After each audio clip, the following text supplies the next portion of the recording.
Okay, so, yun ang sinasabi ng banal na kasulatan. At yun ang tinutukoy ni Apostol Pablo sa mga taga-Kolosas.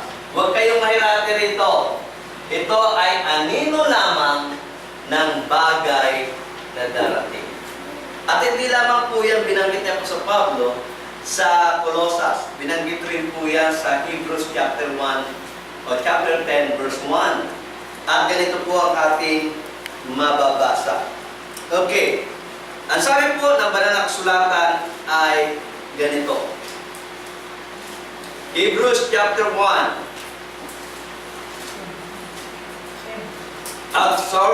Hebrews chapter 10. At ang talatang ating babasahin, patuloy natin babasahin, ay sisimulan natin sa verse 1. Ang sabi po sa Tagalog, sapagkat ang kautusan na may isang anino ng mabubuting bagay na darating, hindi ang tunay na larawan ng mga bagay, kailanpaman ay di maaaring magpasakdal sa mga nagsisilapit sa pamamagitan ng mga hain na laging inihandog taon-taon. Sa English po, sabi na, ando po sa ating pong monitor, for the law having a shadow of the things to come, not the very image of the things, can never, with the same sacrifices year by year, which they offer continually, make perfect them that draw nigh. So makikita natin, medyo gumamit tayo ng konting grammar. Yung pong tinutukoy dito, hindi po tumutukoy sa kautusan in general. Ang sinasabi po rito, the law having a shadow. Okay, sa ibang translation, the law has a shadow.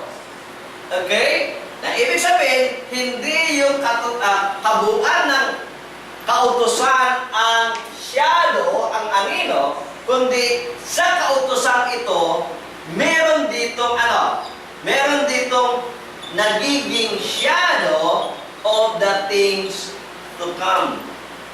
At yung ang kautusan na ito na nagiging shadow of the things to come, may kinalaman doon sa mga rituals, may kinalaman doon sa mga hain, may kinalaman doon sa mga offerings na ginagawa ng mga Hudyo. No? Sa kapanahonan ni Moses. Okay, yun po yung tinutukoy doon. Hindi po yung kabuuan ng kautusan, kundi ang kautusan. Doon sa kautusan na yon, merong mga kautusan na ito ay nagiging anino ng mga bagay na na darating.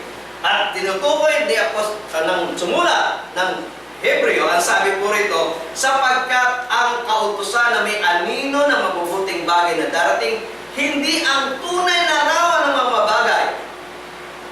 Kailanpaman, sabi, yung po tinutukoy na shadow rito, at ang tinutukoy ng mga shadow rito ay yung mga animal sacrifices.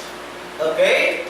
At ang sinasabi rito, kailanpaman ay di maaaring magpasakdal sa mga nagsisilapit sa pamamagitan ng mga hain na laging inihandog sa taon-taon.